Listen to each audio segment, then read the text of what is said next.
Hello everyone, hope you are doing great. तो मैं एक स्टोरी पढ़ रही थी, अब तक सबको आपको पता चल गई होगी।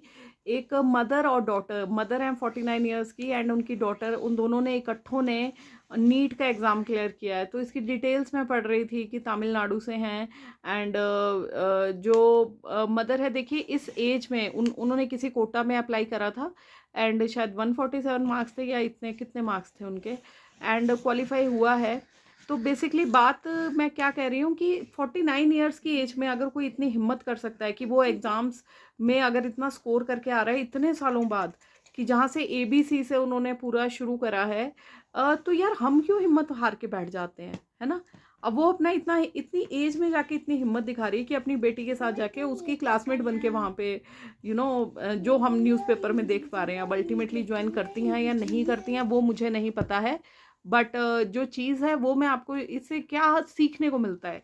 ठीक है, हम लोग इसी एज में आके सोच रहे हैं कि यार एक और ड्रॉप ले ले। मैंने भी ये गलती करी थी कि हाँ यार, आई गॉट कंफ्यूज्ड एंड मुझे कोई गाइड करने वाला नहीं था। या अब मैं उस चीज़ को गलती नहीं मानती, because I am quite satisfied where I am. But उस टाइम पे ऐसा लगता था कि हाँ यार, because you are full of energy. उस टाइम हम पे बहुत एनर्जी होती है, हमें जिस तरफ को, बिकॉज एक वो होता है ना, मिट्टी होती है, कच्चा घड़ा होता है, उसको जैसे मर्जी मोल्ड कर लो आप। ठीक है, एक कुम्हार होता है, कुम्हार जब मिट्टी मिट्टी से घड़े को आकार दे रहा है, चाहे वो उसका घड़ा बना दे, चाहे टी पॉट बना दे, चाहे कप बना दे, तो वो उसके हाथ में है। कच्ची मिट्टी को आप आकार दे सकते हो। उसी तरह जो हमारी यंग एज है उसमें we are full of energy, तो कोई भी हमें उसमें मोल्ड कर सकता है। एंड वो मोल्ड करने वाला कौन है? हमारे टीचर्स, हमारी डेडिकेशन, कि हाँ यार हमें क्या बनना है। अगर आपका पैशन ही MBBS करना है, नीट करना है, तो अपने आप को स्टे मोटिवेटेड कि यार अगर कोई 49 ईयर्स में आके अपना वो कर सकता है, फॉरगेट अबाउट कौन सा कोटा था, क्या था, नहीं था। बेसिक बात तो ये है ना कि एकदम से बुक्स जिनसे हम बिल्कुल आउट ऑफ टच हैं, उसको उसमें से वो चीज़ को अचीव करना एक बहुत बड़ी बात है। तो जो बच्चे अभी भी डाउट में हैं कि यार एक ड्रॉप और लें या ना लें, बेटा लाइफ आपकी है, लाइफ एक ही बार मिलती है, age is just a number. And अगर देखिए एक और ड्रॉप लेना है आपने, ड्रीम्स आपके हैं, पैशन आपका है, तो फिर नहीं सोचना होता कि दुनिया क्या कहेगी। दुनिया तो बस इनका काम ही है, चार लोग क्या कहेंगे इन्होंने कहते ही रहना है, ये नहीं आने कभी भी आपके काम। ठीक है, चाहे आप लाइफ में सेटल होते हो नहीं होते हो। जब आप रोते हैं ना कमरे में अकेले, तो कोई नहीं आता वहाँ पे, हम अकेला रोते हैं, अपना रो रा के सो जाते हैं। या फिर जब हम फाइट कर रहे होते हैं डिप्रेशन से, या फिर अपने सपनों के कारण हमें नींद नहीं आ पाती है, तो वो सिर्फ हमें ही पता है, दुनिया को नहीं पता है। समझ आ रहा है?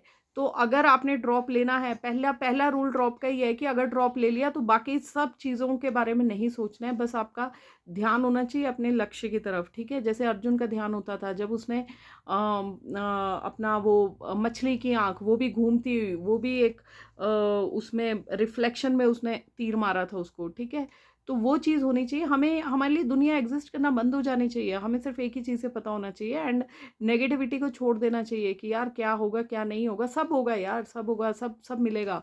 वर्क हार्ड कभी, हार्ड वर्क ना कभी भी वेस्ट नहीं जाता है। सो मार्क माई वर्ड्स, ठीक है, इन अ वे और other it will help you. ठीक है, तो इसलिए सबसे पहली बात है फोकस। ठीक है, अभी कल ही मैं कोई वीडियो देख रही थी, इतनी अच्छी वीडियो देखी मैंने। उसमें क्या था कि मछलियाँ, ईल, जो ईल होती है ना मछलियाँ, वो एक पॉन्ड में थी। पॉन्ड क्या, एक मैन मेड पॉन्ड था, उसमें 5-6 ईल थी, और उसी से थोड़ी दूर पे जाके मतलब 1 फीट की मैं दूरी पे जाके समुद्र था। तो उसमें दिखाया कि एक ईल ने छलांग मारी, बाहर आई वो छलांग मार के, एंड तड़पती रही, थोड़ी थोड़ी थोड़ी थोड़ी तड़पती रही वो सैंड पे। अल्टीमेटली उसने पीछे को नहीं मुड़ी। वो चाहे कई बार हमारी लाइफ में जब डिफिकल्टीज आती है ना, हम पीछे को मुड़ते हैं कि यार हमारा डिसीजन सही है गलत है, but life is all about this कि कौन सा पाथ लेना है। और वो ईल वहां से तड़पती तड़पती थोड़ी देर में जाके समुद्र में चली गई, बिकॉज उसको पता था कि I don't belong here, I don't belong to this pond, I belong to greater ocean और ग्रेटर सी और ग्रेटर जहाँ पे भी वो गई, वो सी था, ओशन था, जो भी था, खुली स्पेस चाहिए थी उसे। ठीक है, तो life is all about taking risk, taking challenges positively, and sticking to your decision, right. तो फिर आपको बस सब कुछ भूल के आपको बस एक ही तरफ को अपना सारा कंसंट्रेशन लगाना है, चाहे दुनिया कुछ भी बोले उसकी तरफ नहीं देखना है। बस ये डिसाइड कर लो कि हाँ यार, ये मेरा आखिरी ड्रॉप होने वाला है, या इसके बाद मैंने कोई और ड्रॉप लेना है। आपको ये क्लैरिटी होनी चाहिए कि मैक्सिमम कितने ड्रॉप्स लेने हैं, ये भी होना चाहिए कि यार ये नहीं हुआ कि मतलब अगर मेरे को यही अचीव करना है तो यही अचीव करना है। ठीक है, सैचुरेशन की वीडियोस आती रहेंगी, मत घबराओ यार, आगे जाके भी सैचुरेशन से भी फाइट हो जाएगा। बट बेसिक बात है इसी माइंडसेट की, जो ये चीज़ अभी एमबीबीएस वाले फेस कर रहे हैं ना, हम बीडीएस वाले इसको फेस करके मतलब उन ऑब्स्टेकल्स को फेस करके आगे निकलना सीखे हैं हम। तो जब हम सीख सकते हैं, आप भी सीख सकते हो। एंड मेरी बात मान के चलो, हार्डवर्क कभी भी वेस्ट नहीं जाएगा, किसी ना किसी रूप में आपके काम आएगा।